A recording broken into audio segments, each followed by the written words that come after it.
सेवितं कपितजम्बुफलचारुभक्षणम् उमासुतं शोकविनाशकारकं नमामि विघ्नेश्वरपादपङ्कजम्। गुरुर्ब्रह्मा गुरुर्विष्णु गुरुर्देवो महेश्वरः गुरुर्साक्षात् परब्रह्म तस्मै श्रीगुरुवे नमः। अखण्डमण्डलाकारं व्याप्तं येन चराचरं तत्पदं दर्शितं येन तस्मै श्रीगुरुवे नमः। बोलो सत्यनारायण भगवान की जय।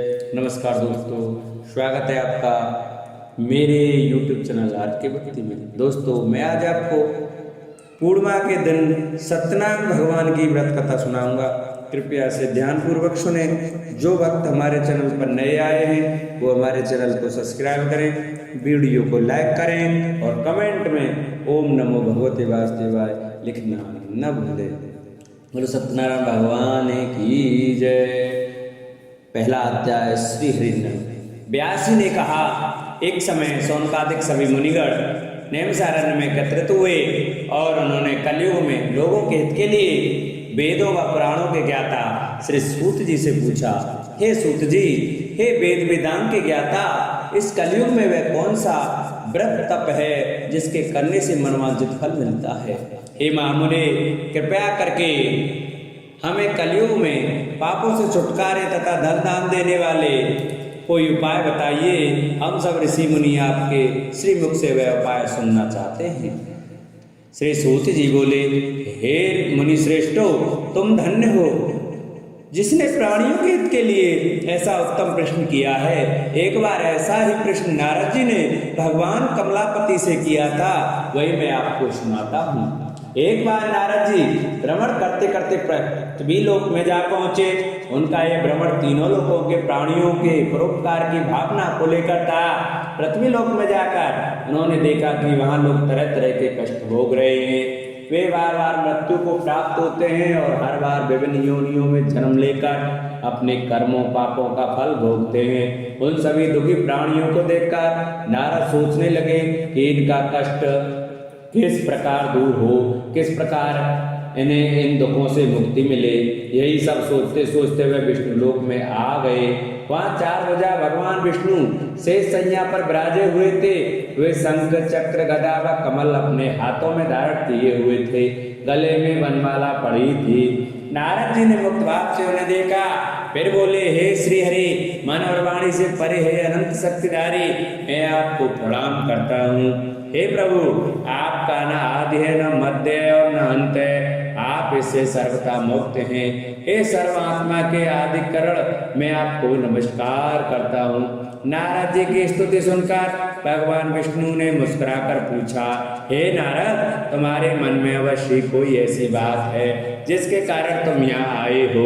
तुम्हारे मन में क्या बात है, मुझे सब कुछ बताओ।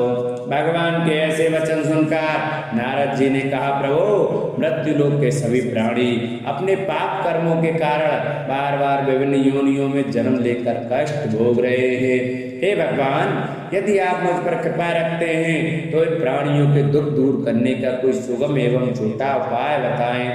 भगवान श्री कृष्ण बोले, हे नारद, तुम हमेशा सबका हित चाहते हो, तुम साधु हो प्राणियों के कल्याण के लिए। यह तुमने बड़ा ही उत्तम प्रश्न किया है। मैं तुम्हें बताता हूँ कि किस व्रत को करने से व्यक्ति मोह से छूट जाता है। हे नारद, जो व्रत मैं तुम्हें बताने जा रहा हूँ वह स्वर्ग और मृत्यु लोक दोनों में दुर्लभ है, किंतु तुम्हारे स्नेह के कारण मैं तुम्हें इस व्रत का पूरा विधि विधान बताता हूँ। हे नारद, भगवान सत्यनारायण का विधि पूर्वक व्रत करने से तत्काल ही सुख प्राप्त होता है और अंत में प्राणी मोक्ष का अधिकारी हो जाता है। श्री विष्णु भगवान के मुख से ऐसे प्रीति युक्त वचन सुनकर नारद जी ने पूछा, प्रभु, इस व्रत के करने से क्या फल प्राप्त होता है, इसकी विधि और समय क्या है तथा इसे पहले किस किसने किया है, कृपा करके यह सभी विस्तार पूर्वक बताइए। श्री विष्णु भगवान ने कहा, हे नारद, यह व्रत दुख और सुख को दूर करने वाला है। इससे धन धान्य में वृद्धि होती है तथा सौभाग्य व संतान की प्राप्ति होती है। प्राणी को चारों दिशाओं में विजय श्री दिलाने वाले इस व्रत को व्यक्ति किसी भी दिन पूर्ण श्रद्धा व भक्ति से कर सकता है। सायंकाल धर्म में पूरी आस्था रखते हुए बंधु बांधवों सहित किसी ब्राह्मण के सहयोग से भगवान श्री सत्यनारायण जी का पूजन करना चाहिए। सवाया प्रसाद बनाना चाहिए। प्रसाद में केले का फल, घी, दूध व गेहूं का आटा लेना चाहिए। यदि गेहूं का आटा उपलब्ध ना हो तो चावल का आटा ले लें और उसमें शक्कर के स्थान पर गुड़ मिला लें। यह सब मिलाकर सवाया बना नैवेद्य भगवान को अर्पण करें। इसके बाद कथा सुनकर प्रसाद ग्रहण करना चाहिए तथा ब्राह्मणों को दक्षिणा देनी चाहिए। बंधु बांधवों सहित ब्राह्मणों को भोजन कराकर स्वयं भी भोजन करना चाहिए। प्रसाद आदि ग्रहण करने के बाद भजन कीर्तन करना चाहिए। फिर भगवान सत्यनारायण का स्मरण करते हुए सभी बंधु बांधवों अपने घरों को प्रस्थान करें। इस प्रकार जो भी भगवान श्री सत्यनारायण जी का व्रत पूजन करता है इसकी सभी मनोकामनाएं अवश्य ही पूरी होती हैं। इस कलयुग में दुख एवं दरिद्रता से छुटकारा पाने का इससे कोई छोटा उपाय नहीं है। इति श्री स्कंद पुराणे रेवा खंडे सत्यनारायण व्रत कथायां प्रथमोऽध्याय। श्री हरि नमः। बोलो सत्यनारायण भगवान की जय। श्रीमन्नारायण नारायण नारायण लक्ष्मी नारायण नारायण नारायण। द्वितीय अध्याय। श्री हरि नमः। सूत जी बोले, हे ऋषि मुनि, पहले इस व्रत को किस किसने किया अब मैं तुम्हें इस व्रत में बताता हूँ, सुनिए। बहुत ही रमणीय स्थल काशीपुरी में एक बड़ा ही निर्धन ब्राह्मण रहता था। वह भूख प्यास से दुखी यहाँ वहाँ भटक भिक्षा मांगकर अपना पेट भरता था। इस ब्राह्मण को दुखी देखकर ब्राह्मणों से प्यार करने वाले भगवान विष्णु बड़े व्यथित हुए। फिर एक दिन वे बूढ़े ब्राह्मण का वेश धारण कर पृथ्वी पर आकर उस ब्राह्मण से बोले, हे विप्र, तुम इतने दुखी होकर इस पृथ्वी पर क्यों भटक रहे हो? कृपया कर मुझको अपनी दाल बताओ। ब्राह्मण बोला, हे बंधु, मैं अत्यंत ही निर्धन और दुखी हूँ। क्या आप इस निर्धनता से मुक्त होने का कोई उपाय जानते हैं? यदि जानते हैं तो कृपया करके मुझको बताएं। मैं वह उपाय अवश्य करूँगा ताकि मुझे इस कष्टपूर्ण जीवन से मुक्ति मिले। बूढ़े ब्राह्मण ने कहा, सत्यनारायण स्वरूप भगवान विष्णु सबको मनचाहा फल देने वाले हैं। अतः हे विप्र, तुम उन्हीं का उत्तम व्रत व पूजन करो। भगवान सत्यनारायण का व्रत व पूजन करने से मनुष्य के सब दुख दूर हो जाते हैं। हे भगवान, गरीब ब्राह्मण ने कहा, कृपया मुझे उस व्रत का विधि विधान बताइए। आपके अनुसार मैं उत्तम फल प्रदान करने वाले इस व्रत को अवश्य करूंगा। बूढ़े ब्राह्मण वेशधारी भगवान विष्णु ने उसे सत्यदेव भगवान के व्रत पूजन का विधान बताया और अंतर्ध्यान हो गए। निर्धन ब्राह्मण ने मन ही मन में संकल्प लिया कि वह बूढ़े ब्राह्मण द्वारा बताया गया व्रत अवश्य करेंगे। इन्हीं विचारों के कारण उसे रात भर नींद नहीं आई। दूसरे दिन वह संकल्प के साथ भिक्षाटन के लिए निकला कि आज जो कुछ भी भिक्षा में मिलेगा उससे मैं सत्यनारायण जी का व्रत पूजन करूंगा। उस दिन उसे भिक्षा में काफी द्रव्य प्राप्त हुआ। उसी से ब्राह्मण ने अपने बंधु बांधवों सहित श्री सत्यनारायण भगवान का व्रत किया। व्रत के प्रभाव और भगवान सत्यदेव की कृपा से वह संपत्तिवान हो गया। तब से उस ब्राह्मण ने प्रतिमा व्रत रखना आरंभ कर दिया और अंत में सब पापों से मुक्त मोक्ष को प्राप्त हुआ। हे विप्रो, इस प्रकार पृथ्वी पर जो कोई भी श्रद्धा पूर्वक इस व्रत को करेगा उसके सभी दुख दूर होंगे। श्रीमन नारायण जी ने यही वचन नारद जी से कहे थे। अब आप लोग बताइए कि और क्या जानने की इच्छा है? अब ऋषिगणों ने पूछा, हे सूत जी, अब यह बताइए कि आगे चलकर ब्राह्मण के बाद किसने इस व्रत को किया, यह जानने की हमारी प्रबल इच्छा है। सूत जी बोले, उस ब्राह्मण से सुनकर आगे यह व्रत किन किन लोगों ने किया यह भी ध्यान पूर्वक सुनो। वह ब्राह्मण धन दान से भरपूर होकर एक बार व्रत कर रहा था कि एक लकड़हारा वहां आया। लकड़ी का बोझ बाहर रखकर वह प्यास बुझाने के उद्देश्य से ब्राह्मण के घर में गया। वहां उसने ब्राह्मण को देखा जो अपने बंधु बांधवों से भगवान श्री सत्यनारायण का व्रत और पूजन कर रहा है।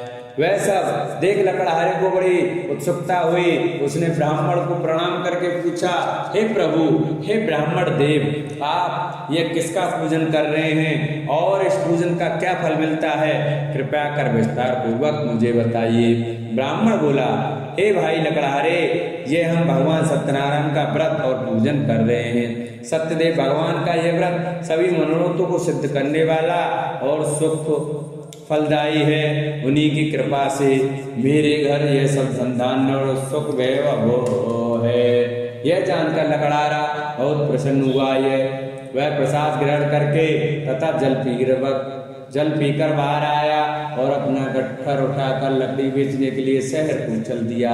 रास्ते में चलते चलते उसने सोचा कि आज ये लकड़ियां बेचकर जो भी धन प्राप्त होगा उससे मैं भी भगवान सत्यनारायण का व्रत और पूजन करूंगा। यह संकल्प कर वह उस बस्ती की ओर चल दिया जहाँ नगर के अमीर लोग रहते थे। भगवान सत्यनारायण की ऐसी कृपा हुई कि उस दिन उसे लकड़ियों के दुगने दाम प्राप्त हुए। लकड़हारे ने प्रसन्न होकर पके केले, शक्कर, घी, दूध और गेहूं का आटा सवाया बनवाकर खरीद लिया और अपने घर को चल पड़ा। लकड़हारे ने अपने भाई बंधुओं सहित विधि पूर्वक भगवान का पूजन व्रत किया। व्रत के प्रभाव से वह पुत्रवान और धनवान बन गया। फिर इस लोक में चिरकाल तक सुख भोग कर अंत में भगवान सत्यनारायण की कृपा से उनके लोक को चला गया। श्री स्कंद पुराण रेवा खंडे श्री सत्यनारायण व्रत कथा 2य अध्याय पूर्ण हुआ। बोलो सत्यनारायण भगवान की जय। श्रीमन नारायण नारायण नारायण, लक्ष्मी नारायण नारायण नारायण। 3य अध्याय। श्री सूत जी बोले, हे मुनियो, अब मैं इससे आगे की कथा सुनाता हूँ, ध्यान पूर्वक सुनो। पूर्व काल में उल्कामुख नाम का एक बुद्धिमान राजा था। वह बड़ा ही जितेंद्रिय एवं सत्यवादी था। वह नित्य प्रति मंदिर आदि में जाकर ब्राह्मणों को दान दक्षिणा देकर प्रसन्न रखता था। उसकी रानी बड़ी पतिव्रता और सुमुखी थी। एक बार वे राजा रानी भद्रशिला नदी के तट पर भगवान सत्यनारायण का व्रत कर रहे थे। उसी समय साधु नामक एक वैश्य धनदान से भरी अपनी नौका लेकर वहां पहुंचा। साधु वैश्य ने नाव को किनारे पर लगाकर व्रत पूजन में व्यस्त राजा रानी को देखा। फिर उनके निकट जाकर विनय पूर्वक राजा से बोला, हे राजन, आप इतने भक्तिभाव से किस देवता का पूजन कर रहे हैं? कृपया कर यह सब वृतांत मुझे भी बताइए। राजा उनकी विनय सुनकर बोला, हे वैश्य, हम अपने बंधु बांधवों सहित विष्णु भगवान जैसे तेजस्वी भगवान श्री सत्यनारायण जी का व्रत और पूजन कर रहे हैं। यह सब हम पुत्र आदि की प्राप्ति के लिए कर रहे हैं। राजा की बात सुनकर साधु बोला, महाराज, आप कृपा करके मुझे इस व्रत के संबंध में सारा विधान बताएं ताकि मैं भी यह व्रत करूं। मेरे भी कोई संतान नहीं है। क्या इस व्रत के प्रभाव से मेरी संतान हो जाएगी? अवश्य होगी। वैश्य भगवान सत्यदेव किसी को कभी निराश नहीं करते। यह कहकर राजा ने उसे व्रत से संबंधित पूरा विधि विधान बता दिया। सब कुछ जान लेने के बाद वैश्य खुशी खुशी अपने घर चल दिया। घर पहुंचकर उसने अपनी पत्नी लीलावती को सब कुछ बताया। फिर बोला, यदि हमारे घर संतान हुई तो हम भी सत्यनारायण भगवान का व्रत करेंगे। उसकी पत्नी यह सुनकर बहुत प्रसन्न हुई। इस प्रकार दिन गुजरने लगे और कुछ समय बाद लीलावती गर्भवती हो गई। 10वें माह में उसने एक कन्या को जन्म दिया। यह कन्या चंद्रकला की भांति दिनों दिन बढ़ने लगी। इस कन्या का नाम कलावती रखा गया। एक दिन लीलावती ने अपने पति से कहा, स्वामी, आपने कहा था कि जब हमारे संतान उत्पन्न हो जाएगी तब आप भगवान सत्यनारायण का व्रत व पूजन करेंगे। अब आप अपने संकल्प के अनुसार यह कार्य क्यों नहीं करते? साधु बोला, प्रिय, हम कन्या के विवाह के समय यह व्रत कर लेंगे। इसके बाद वैश्य उन्हें अपने काम से दूसरे नगर को चला गया। इधर कन्या भगवान सत्यनारायण की कृपा से तेजी से बढ़ रही थी। एक दिन वैश्य ने अपनी पुत्री को सहेलियों के साथ विचरण करते देखा तो उसे स्तुति आई कि कन्या सयानी हो गई है और अब इसका विवाह कर देना चाहिए। अतः पत्नी से विचार विमर्श करके उसने शीघ्र ही कन्या के योग्य वर तलाशने के लिए अपने दूतों को भेज दिया। वैश्य की आज्ञा पाकर दूत सर्वप्रथम सुसंपन्न कांचन नगर को चल दिए। कुछ दिनों के बाद वे वहां से एक बड़े ही गुणवान और सुंदर वैश्य पुत्र को अपने साथ ले आए। साधु वैश्य ने अपने बंधु बांधवों सहित उसे देखा और वार्तालाप करके संतुष्ट हो गया। फिर कुछ दिन के बाद उसने विधि पूर्वक अपनी कन्या का विवाह उसके साथ कर दिया। लेकिन दुर्भाग्यवश उस समय भी वह भगवान श्री सत्यनारायण जी का व्रत और पूजन करना भूल गया। परिणाम स्वरूप श्री सत्यनारायण भगवान रुष्ट हो गए। इस प्रकार कुछ समय बीत गया। अब वैश्य ने सोचा कि व्यापार के लिए चलना चाहिए। अपने कार्य के प्रति वह सदा ही सचेत रहता था, अतः अपने जमाता को लेकर वह व्यापार के लिए चल दिया। इस बार वह समुद्र के समीप रत्नसार नामक सुंदर और संपन्न नगर गया। वहां जाकर वह अपने जमाता के साथ व्यापार में व्यस्त हो गया। इस सुंदर और संपन्न नगर में राजा चंद्रकेतु का राज्य था। उस समय अपनी प्रतिज्ञा से भ्रष्ट हुए वैश्य को भगवान सत्यनारायण ने शाप दे दिया, हे वैश्य, तू घोर कष्ट को प्राप्त होगा। एक दिन राजा की संपत्ति चुराकर एक चोर वहां गया जहां वैश्य साधु और उसका जमाता ठहरे हुए थे। उसके पीछे राजा के सिपाही लगे थे, अतः डर के मारे उसने राजा का चुराया हुआ धन वहीं छोड़ दिया और आलोक हो गया। उसके पीछे पीछे आए सिपाहियों ने राजा का धन वहां पड़ा देखा तो चोरी के अपराध में दोनों वैश्यों को बंदी बना लिया गया। हर्षित होकर सिपाहियों ने जाकर राजा को बताया, महाराज, राजमहल में चोरी करने वाले 2 चोरों को हम पकड़ कर लाए, आप देखकर आज्ञा दें। राजा ने बिना कुछ देखे वाले विचार किए, आज्ञा दे कि इन दोनों को बंदी गृह में डाल दिया जाए। भगवान श्री सत्यनारायण जी की माया से किसी ने भी उनकी बात नहीं सुनी। राजा चंद्रकेतु की आज्ञा से उनका सारा धन भी छीन लिया गया। उधर भगवान के शाप के कारण वैश्य की पत्नी भी बहुत दुखी हो गई। उसके घर की सारी संपत्ति चोर चुरा ले गए। वह शरीर से रुग्ण होकर चिंतित अवस्था में अन्न के लिए घर भटकने लगी। पहनने ओढ़ने की क्या कहें, घर में खाने को अन्न का दाना तक नहीं रहा। ऐसा ही हाल उसकी पुत्री कलावती का भी था। एक दिन भूखी प्यासी कलावती एक ब्राह्मण के यहाँ गई, जहाँ उसने भगवान सत्यनारायण जी का व्रत व पूजन होते देखा। उसने वहां बैठकर बड़ी श्रद्धा से कथा सुनी और प्रसाद लेकर रात को अपने घर लौटी। घर आने पर उसकी माँ ने पूछा, बेटी, इतनी रात गए तक तू कहाँ थी, तथा तेरे मन में क्या है? कलावती ने माँ को बताया, मैंने एक ब्राह्मण के घर पर सभी मनोकामनाओं को पूर्ण करने वाले भगवान सत्यनारायण का व्रत होते देखा है।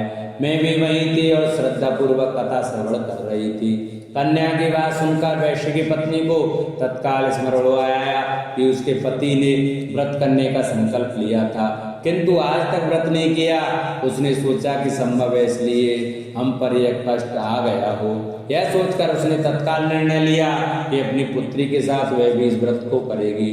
दूसरे ही दिन लीलावती ने अपने बंधु बांधवों के साथ व्रत किया और भगवान सत्यदेव से प्रार्थना की कि उसके पति व जमाता शीघ्र लौट आए और प्रभु सत्यनारायण उसके अपराध को क्षमा करें। लीलावती द्वारा किए गए व्रत और उसकी प्रार्थना को सुनकर भगवान सत्यदेव प्रसन्न हो गए। उसी रात उन्होंने स्वप्न में राजा चंद्रकेतु को दर्शन देकर आज्ञा दी कि हे राजा, सवेरा होते हुए उन दोनों वैश्यों को मुक्त कर दें तथा उनका छीना हुआ धन भी लौटा दें। यदि ऐसा नहीं करेगा तो मैं धन और पुत्रों से तेरा राज्य का नाश कर दूंगा। इतना कहकर भगवान अंतर्ध्यान हो गए। सुबह राजा की आंख खुली तो उसने सभी सभासदों को अपने स्वप्न के विषय में बताया। फिर आदेश दिया कि चोरी के अपराध में बंदी उन वैश्यों को तत्काल छोड़ दिया जाए और हमारे समक्ष लाया जाए। सिपाही आदर से उन दोनों को राजा के समक्ष ले आए। दोनों ने नम्रता से राजा को नमस्कार किया। वे डर रहे थे कि राजा न जाने अब क्या आज्ञा दे दें, लेकिन उन्हें देखकर बड़े ही आदर भाव से राजा ने कहा, भगवान ने आपको कष्ट दिया है, किंतु अब डरने की कोई बात नहीं। यह कहकर राजा ने बेड़ियां कटवाकर उनकी हजामत वगैरह बनवाई और गहने वस्त्रों से उन्हें अलंकृत कर उनकी प्रशंसा की। उनका जो धन छीना था उससे दुगना धन देकर उन्हें विदा किया। दोनों ने राजा को प्रणाम किया तथा धन लेकर खुशी खुशी अपने घर को चल दिए। इतनी श्री स्कंद पुराणे श्री रेवा खंडे श्री सत्यनारायण व्रत का 3य अध्याय पूर्ण हुआ। बोलो सत्यनारायण भगवान की जय। श्रीमन्नारायण नारायण नारायण लक्ष्मी नारायण नारायण नारायण। 4th अध्याय। श्री सूत जी बोले, इस प्रकार साधु नमक वैश्य मंगल स्मरण करके और ब्राह्मणों को दक्षिणा आदि देकर अपने घर चल दिया। अभी वह कुछ ही दूर चला था कि भगवान सत्यनारायण ने साधु वैश्य की मनोवृत्ति जानने के उद्देश्य से डंडी का वेश धारण कर उससे पूछा कि हे वैश्य, तेरी नाम में क्या है? धन के मद में चूर वैश्य ने कहा, हे दंडी स्वामी, क्या तुम्हें मुद्रा चाहिए? मेरी नाम में तो बेलपत्र भरे हैं।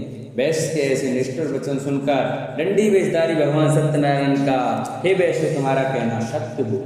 इतना कह दंडी वैश्य के पास से हटकर कुछ दूर समुद्र के किनारे जाकर बैठ गए। दंडी के जाने के बाद साधु ने महसूस किया कि नाव काफी हल्की हो गई है और कुछ फूली हुई लग रही है। वह बहुत चकित हुआ और कपड़ा हटाकर देखा, धन के स्थान पर बेलपत्र देखकर उसे मूर्छा आ गई। उसके जमाता ने उसे संभाला और जल आदि छिड़क कर होश में लाया। होश में आने पर वह अपने धन के लिए विलाप करने लगा। तब उनके दामाद ने कहा, इस प्रकार शोक क्या करते हैं? यह सब दंडी स्वामी का शाप है। वह दंडी सर्व समर्थ हैं, इसमें संशय नहीं है। उनकी शरण में चलिए, वहां जाने पर ही मनोवांछित फल मिलेगा। दामाद का कहना मानकर वैश्य दंडी स्वामी की शरण में गया और प्रणाम कर आदर पूर्वक बोला, हे प्रभु, मैंने जो कुछ भी आपसे कहा था उसके लिए मुझे क्षमा करते हैं। ऐसा कहते समय वह महाशोक से व्याकुल हो उठा। वैश्य को रोते देखकर दंडी स्वामी ने कहा, रो मत, सुनो साधु, तुम मेरी पूजा से विमुख हुए हो। हे कुबुद्धि, इसलिए मेरी आज्ञा से ही तू बार बार दुख भोग रहा है। अब वैश्य को सारी बात समझ में आ गई। वह विनती करते हुए बोला, हे प्रभु, आपकी माया को तो ब्रह्मादि नहीं समझ सके, फिर मैं भला आपकी लीला कैसे समझ सकता हूँ? ब्रह्मादि भी आपकी अद्भुत रूप से व गुणों को नहीं जानते। हे प्रभु, मुझ पर प्रसन्न हो। मैं माया से भ्रमित मूढ़ बुद्धि आपको कैसे पहचान सकता हूँ? मैं अपनी सामर्थ्य अनुसार आपकी पूजा करूंगा, कृपया प्रसन्न हो। हे प्रभु, मेरा धन जैसा पहले था वैसा ही कर दें। मैं आपकी शरण में हूँ, मेरी रक्षा करें। वैश्य के ऐसे भक्ति युक्त वचनों को सुनकर भगवान सत्यनारायण प्रसन्न हुए और वैश्य को मन चाहा वर देकर अंतर्ध्यान हो गए। तब वैश्य अपनी नाव पर आया तो उसने उसे धन से भरी पाया। वह बोला, भगवान सत्यदेव की कृपा से मेरी मनोकामना पूर्ण हुई है। फिर उसने अपने जमात और साथियों से भगवान सत्यनारायण की पूजा की। भगवान सत्यदेव की कृपा पाकर साधु बहुत प्रसन्न हुआ। फिर नाथ द्वारा अपने देश को चल दिया। अपने नगर के तट पर पहुंचकर उसने एक दूत को अपने घर भेजा। दूत ने साधु वैश्य के घर जाकर बताया कि आपके पति व जमाता सकुशल लौट आए हैं। यह जानकर वैश्य की पत्नी लीलावती अति प्रसन्न हुई। उस समय वे अपनी पुत्री के साथ भगवान सत्यनारायण की कथा व पूजन कर रहे थे। कथा समाप्त कर उसने प्रसाद ग्रहण किया और अपनी पुत्री से बोली, बेटी, मैं जाकर तेरे पिता को देखती हूँ, तू प्रसाद आदि ग्रहण करके आ जाना। कहकर वह चली गई। कन्या ने काम समाप्त किया और बिना प्रसाद व चरणामृत ग्रहण किए वह भी अपने पति से मिलने को चल दी। प्रसाद ग्रहण न करके वह पति के पास पहुंची। इस प्रकार प्रसाद का अपमान करते देख भगवान सत्यदेव रुष्ट हो गए। उन्होंने उसके पति तथा धन से भरी नाव को जल में डुबो दिया। यह देखकर कन्या को बड़ा दुख हुआ और वह चक्कर खाकर भूमि पर गिर पड़ी। नाव को डूबते तथा कन्या को मूर्छित देखकर साधु को बड़ा आश्चर्य हुआ। मलावी अचरज करने लगे। लीलावती बेटी ये ऐसी हालत देखकर बड़ी व्याकुल हुई और अपने पति से बोली, हे स्वामी, नाथ सहित जमाता कहाँ और कैसे गायब हो गए? मुझे तो लगता है कि यह अवश्य किसी देवता का कोप है। आखिर भगवान सत्यनारायण की लीला को कौन समझ सका है? यह कहकर वह पुत्री के साथ विलाप करने लगी। उसकी पुत्री ने कहा कि वह भी अपने पति के वियोग में ही जल समाधि ले लेगी। यह देखकर वैश्य बहुत दुखी हुआ। उसे समझते देखने लगी कि यह सब भगवान सत्यदेव के कुपित होने के कारण ही हुआ है। पुत्री या पत्नी से अवश्य कोई भूल हुई है। आखिर उनकी माया को कौन समझ सकता है? मैं स्वयं उनकी माया से मोहित हूँ। उसने उन्हें अपने पास बुलाकर अपनी शंका व्यक्त की और बोला, मैं विधि विधान से भगवान सत्यनारायण का पूजन करूंगा, वे मेरी पुत्री को क्षमा करें। इस बार क्षमा से भगवान से क्षमा याचना करने लगा तो भगवान सत्यदेव उस पर प्रसन्न हो गए। तभी भविष्यवाणी हुई, हे साधु, तेरी पुत्री मेरा प्रसाद छोड़कर अपने पति को देखने आई है। इसी कारण इसका पति नौका सहित अदृश्य हो गया है। यदि यह घर जाकर प्रसाद ग्रहण करके आए तो इसका पति से अवश्य मिल जाएगा, इसमें कोई संशय नहीं है। वैश्य की पुत्री ने भी यह भविष्यवाणी सुनी। वह तत्काल घर गई और प्रसाद ग्रहण किया। जब कन्या लौट कर आई तो उसका पति सही सलामत वहां उपस्थित था। यह देखकर वह बहुत प्रसन्न हुई और पिता से बोली, हे पिताजी, अब घर को चलिए, अब क्या देर है। हे बेटी, हमें भगवान सत्यदेव का पूजन करना है कहकर साधु ने सबके साथ मिलकर भगवान सत्यनारायण की कथा व पूजन किया। फिर अपने बांधवों का जमाता सहित घर आ गया।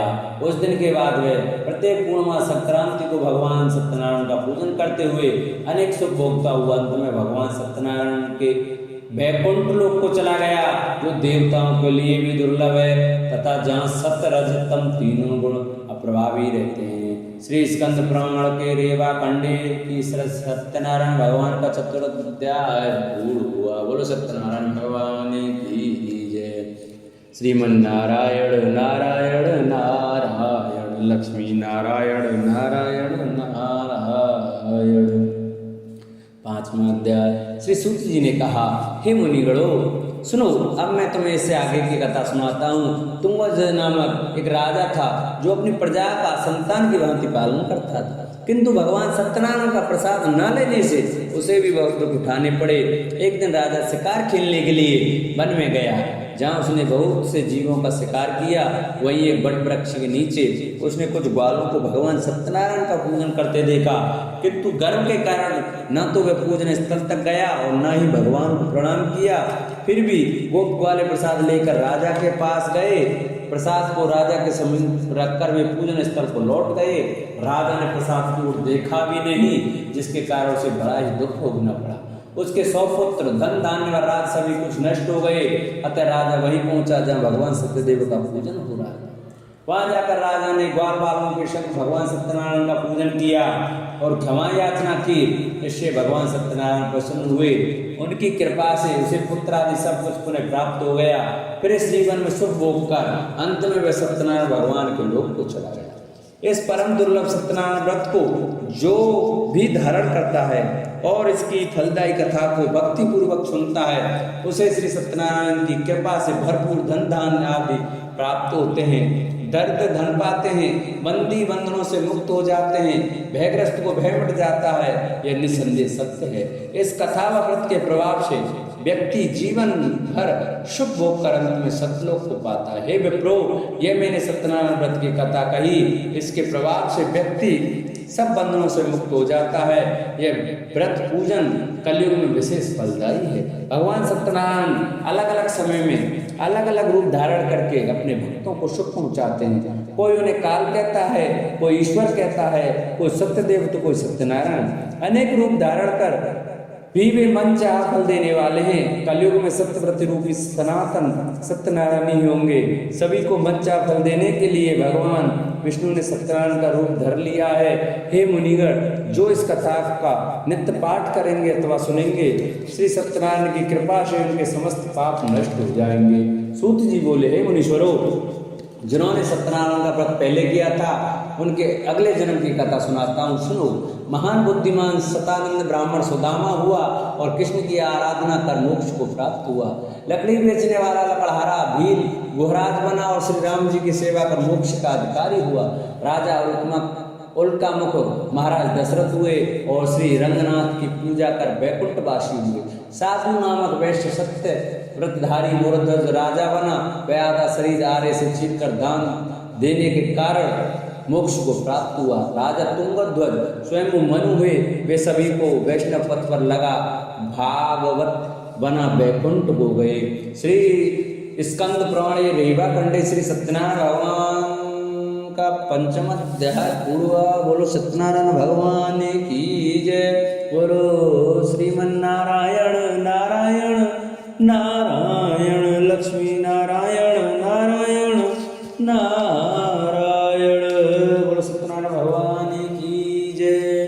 सत्यनारायण भगवान की आरती। जय लक्ष्मी रमणा स्वामी, जय लक्ष्मी रमणा।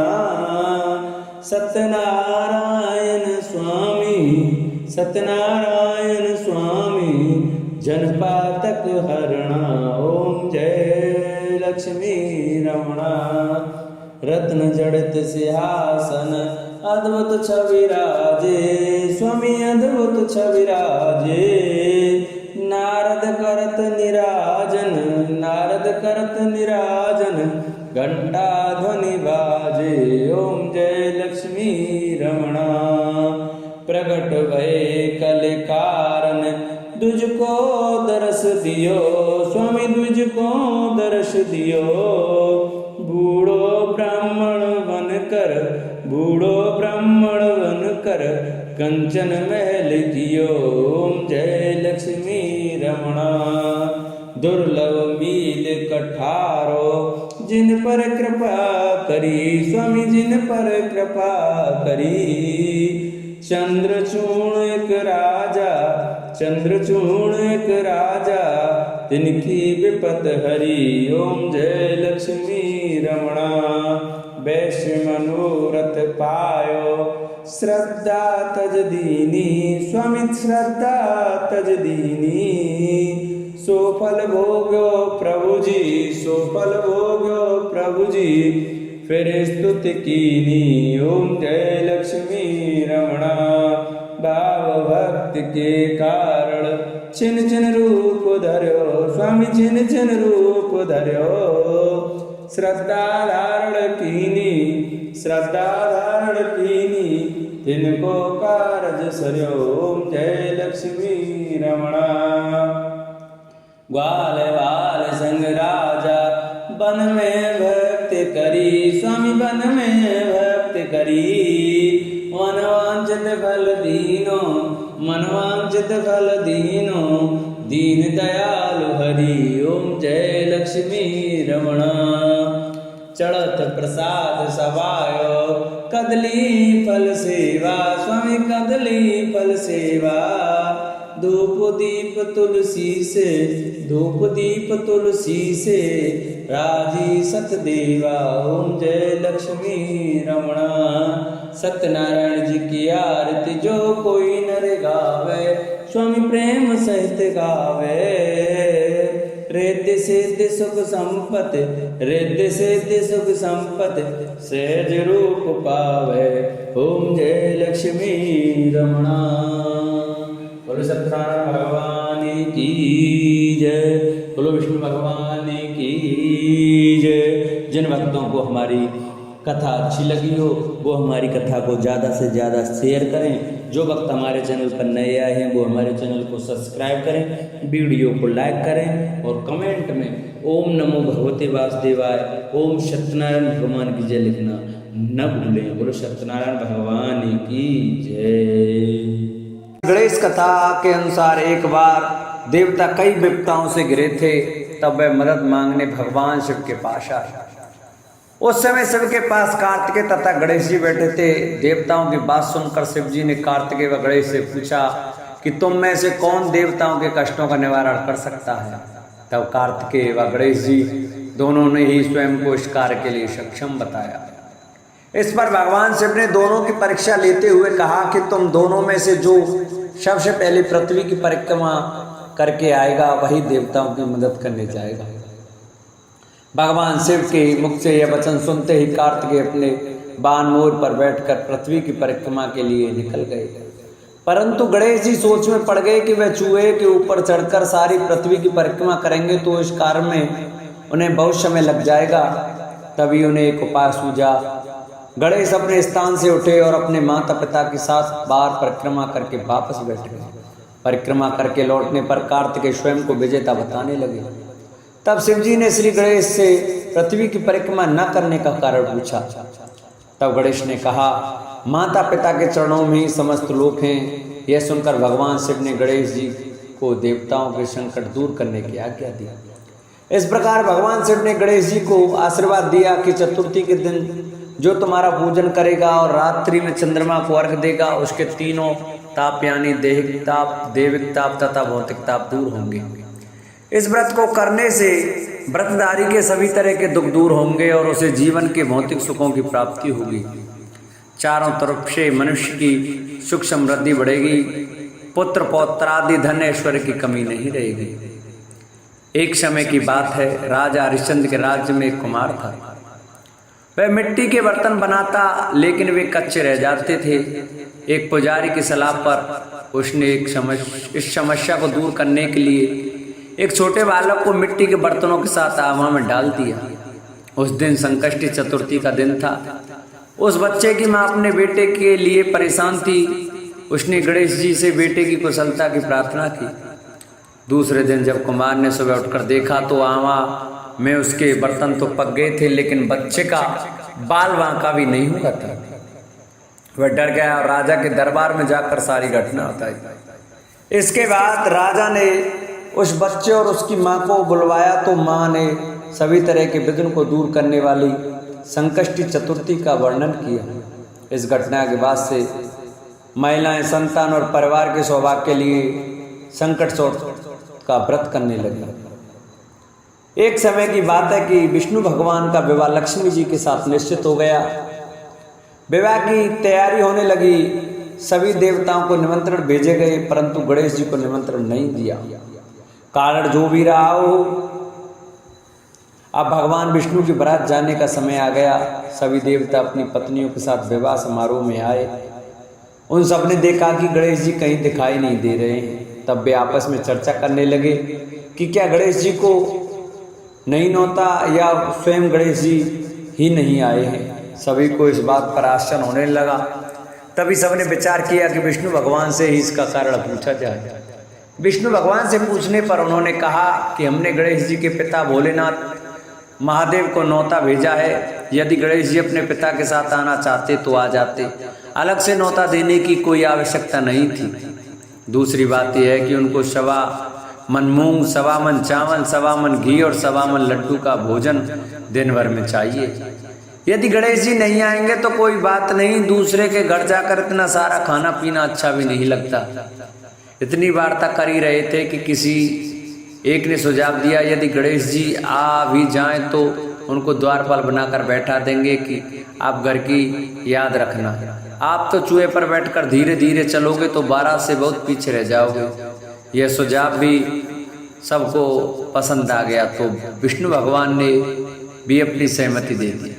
होना क्या था कि इतने में गणेश जी वहां पहुंचे और उन्हें समझा बुझाकर घर की रखवाली करने बैठा दिया। बारात चल दी, तब नारद जी ने देखा कि गणेश जी तो दरवाजे पर ही बैठे हुए हैं। तो वे गणेश जी के पास गए और रुकने का कारण पूछा। गणेश जी कहने लगे कि विष्णु भगवान ने मेरा बहुत अपमान किया है। नारद जी ने कहा कि आप अपनी मूषक सेना को आगे भेज दें तो वह रास्ता खोद देगी, जिससे उनके बाण धरती में धंस जाएंगे। तब आपको सम्मान पूर्वक बुलाना पड़ेगा। अब तो गणेश जी ने अपनी मूषक सेना जल्दी से आगे भेज दी और सेना ने जमीन पोली कर दी। जब बारात वहां से निकली तो रथ के पहिए धरती में धंस गए। लाख कोशिश करें परंतु पहिए नहीं निकले। सभी ने अपने अपने उपाय किए परंतु पहिए तो नहीं निकले, बल्कि जगह जगह से टूट गए। किसी की समझ में नहीं आ रहा था कि अब क्या किया जाए। तब तो नारद जी ने कहा, आप लोगों ने गणेश जी का अपमान करके अच्छा नहीं किया। यदि उन्हें मना कर लाया जाए तो आपका कार्य सिद्ध हो सकता है और ये संकट टल सकता है। शंकर भगवान ने अपने दूत नंदी को भेजा और वे गणेश जी को लेकर आए। गणेश जी का आदर सम्मान के साथ पूजन किया। तब कहीं रथ के पहिए निकले। अब रथ के पहिए निकल तो गए परंतु वे टूट फूट गए, तो उन्हें सुधारे कौन। पास के खेत में खाती काम कर रहा था, उसे बुलाया गया। खाती अपना कार्य करने के पहले श्री गणेशाय नमः कहकर गणेश जी की वंदना मनी मन करने लगा। देखते ही देखते खाती ने सभी पहियों को ठीक कर दिया। तब खाती कहने लगा कि हे देवताओं, आपने सर्वप्रथम गणेश जी को नहीं मनाया होगा और ना ही उनकी पूजा की होगी, इसलिए तो आपके साथ ये संकट आया है। हम तो मूर्ख अज्ञानी हैं, फिर भी पहले गणेश को पूजते हैं, उनका ध्यान करते हैं। आप लोग तो देवतागण हैं, फिर भी आप गणेश जी को कैसे भूल गए।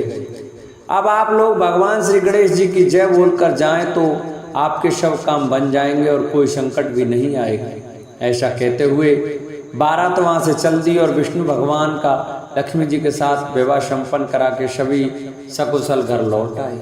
हे गणेश जी महाराज, आपने विष्णु को जो कार्य सवार्यो ऐसा कार्य सबको सिद्ध कर दो। बोलो गजानन भगवान की जय। कथा के अनुसार एक बार भगवान शिव तथा माता पार्वती नदी के किनारे बैठे थे। वह माता पार्वती ने भगवान शिव से समय व्यतीत करने के लिए चौपड़ खेलने को कहा। शिव चौपड़ खेलने के लिए तैयार हो गए, परंतु इस खेल में हार जीत का फैसला कौन करेगा, यह प्रश्न उनकी समझ मैं उठा तो वह भगवान शिव ने कुछ दिन के एकत्रित कर उसका एक पुतला बनाकर उसकी प्राण प्रतिष्ठा कर दी और पुतले से कहा, बेटा हम चौपड़ खेलना चाहते हैं परंतु हमारी हार जीत का फैसला करने वाला कोई नहीं है, इसलिए तुम बताना कि हम दोनों में से कौन हारा और कौन जीता। उसके बाद भगवान शिव और माता पार्वती का चौपड़ खेल शुरू हो गया। यह खेल 3 बार खेला गया और संयोग से तीनों बार माता पार्वती ही जीत गई। खेल समाप्त होने के बाद बालक से हार जीत का फैसला करने के लिए कहा गया तो उस बालक ने महादेव जी को विजयी बताया। यह सुनकर माता पार्वती क्रोधित हो गई और क्रोध में उन्होंने बालक को लंगड़ा होने, कीचड़ में पड़े रहने का शाप दे दिया। बालक ने माता पार्वती से माफी मांगी और कहा कि यह मुझसे अज्ञानतावश ऐसा हुआ है, मैंने किसी द्वेष भाव से ऐसा नहीं किया। बालक द्वारा क्षमा मांगने पर माता ने कहा, यहाँ गणेश पूजन के लिए नाग कन्या आएंगी, उनके कहे अनुसार तुम गणेश व्रत करो, ऐसा करने से तुम मुझे प्राप्त करोगे। यह कहकर माता पार्वती शिव के साथ कैलाश पर्वत पर चली गई। 1 वर्ष के बाद उस स्थान पर नाग कन्याएं आईं। तब नाग कन्याओं से श्री गणेश के व्रत की विधि मालूम करने पर उस बालक ने 21 दिन लगातार गणेश जी का व्रत किया। उसकी श्रद्धा से गणेश जी प्रसन्न हुए। उन्होंने बालक को मनवांछित फल मांगने के लिए कहा। उस बालक ने कहा, हे विनायक, मुझ में इतनी शक्ति दीजिए कि मैं अपने पैरों से चलकर अपने माता पिता के साथ कैलाश पर्वत पर पहुंच सकूं और वे यह देख प्रसन्न हो। तब बालक को वरदान देकर श्री गणेश अंतर्ध्यान हो गए। इसके बाद वह बालक कैलाश पर्वत पर पहुंच गया और कैलाश पर्वत पर पहुंचने की अपनी कथा उसने भगवान शिव को सुनाई। चौपड़ वाले दिन से माता पार्वती शिव से विमुख हो गई थी। अतः देवी के रुष्ट होने पर भगवान शिव ने बालक के बताए अनुसार 21 दिनों तक श्री गणेश का व्रत किया। इस व्रत के प्रभाव से माता पार्वती के मन में भगवान शिव के लिए जो नाराजगी थी वह समाप्त हो गई। तब यह व्रत विधि भगवान शंकर ने माता पार्वती को बताई। यह सुनकर माता पार्वती के मन में भी अपने पुत्र कार्तिकेय से मिलने की इच्छा जागृत हुई। तब माता पार्वती ने भी 21 दिन तक श्री गणेश का व्रत किया तथा दूर्वा फूलों लड्डुओं से गणेश जी का पूजन अर्चन किया। व्रत के 21वें दिन कार्तिकेय स्वयं माता पार्वती से आ मिले। उस दिन से श्री गणेश चतुर्थी का यह व्रत समस्त मनोकामनाओं की पूर्ति करने वाला व्रत माना जाता है। इस व्रत को करने से मनुष्य के सारे कष्ट दूर होकर मनुष्य को समस्त सुख सुविधाएं प्राप्त होती हैं।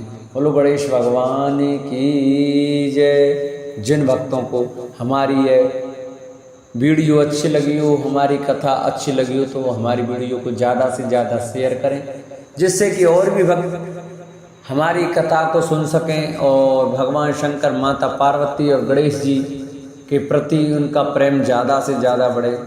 तो जो भक्त हमारे चैनल पर नए आए हैं वो हमारे चैनल को सब्सक्राइब कर लें, वीडियो को लाइक करें और कमेंट में श्री गजाननाय लिखना न भूलें। बोलो गणेश भगवान की जय।